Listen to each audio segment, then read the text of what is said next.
us along here. Moving us along. All right, the business with baking. Heather has a good one, and I think we're all going to be able to relate to this topic right here. Mm-hmm. Someone in the group last week asked, how do you guys get not burned out? Specifically referencing Corey and I in the group, like, how do you keep it going? Yes, this group is 15,000 differing opinions with different backstories and different opinions on icing and how it dries. I'm going to say an emergency trip to the ER is a great way.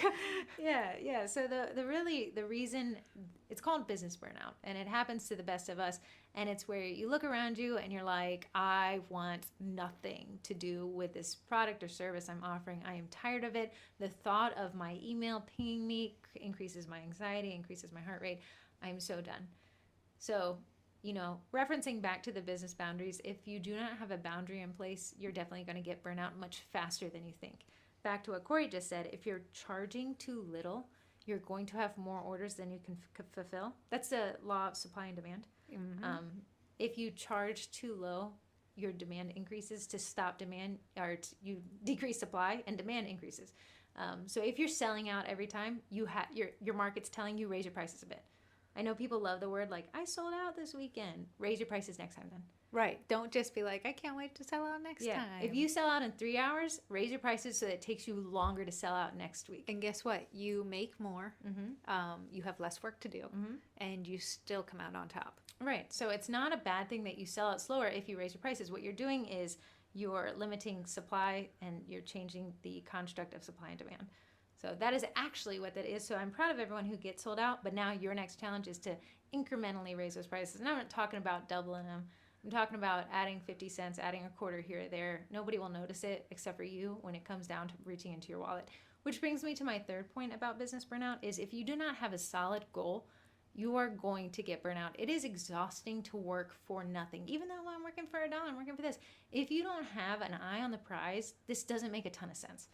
And it's hard to motivate humans to do something when there is no end prize. We love to work off of incentive. I know Corey, and somebody asked me to ask you about this. Okay. She's working towards a Disney trip. Yeah, guys, I want to pay for this Disney trip. It is in June, and it is going to be paid 100% with only cookie money from my cookie classes, from our DIY kits, from my custom orders. That's my goal. That when I get into the kitchen, I'm putting on my Disney ears, doing my little Disney dance, and that is what's keeping me going because I am so excited to take my son. I am taking Heather with me because she's a good planner, but that's really the only reason. I know how to navigate an airport, so I'm going to Disney. But you're right. I have a goal in mind, which helps me be able to turn that oven on, to be able to roll that dough. I know Corey and I have sometimes also poor time management, but we've been up in the kitchen here about 10 p.m. Slinging with a frosting helicoptering is a technical term. Slinging frosting packets. We're a bit helicoptering, but it makes sense because at the end of it, there's something that is motivating us to make that 10 p.m. Worth it. So I want to read a quote. It says, a difficult time can be more easily endured if we retain the conviction that our existence holds a purpose, a cause to pursue, a personal love, or a goal to achieve. And that's by John Maxwell.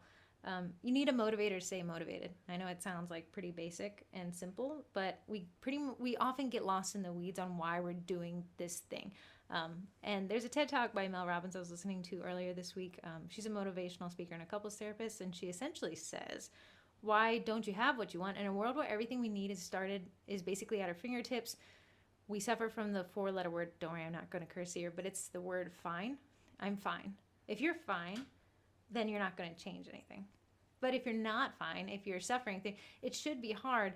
I'm fine is the Band-Aid phrase because you're fine, you don't have to do anything, it's okay, it's just hard. No, it's not hard. It is hard, but it's hard for a reason. It's hard because I'm doing it so that I can buy this new car in cash, or it's hard so that I can pay for my kids' private school tuition, or it's hard so that I can take that vacation that I've been pining for the better part of a decade. Oh, I actually love that. Do you, by chance, have the link to the Mel Robbins TED Talk? I do. I'm going to say it's not for young ears. She isn't the cleanest speaker, but I will link it in the comments of the podcast and in the group notes, so you guys can definitely click there. I would definitely not have that speaker on too loud. I don't think there's a ton of cursing, but there's some.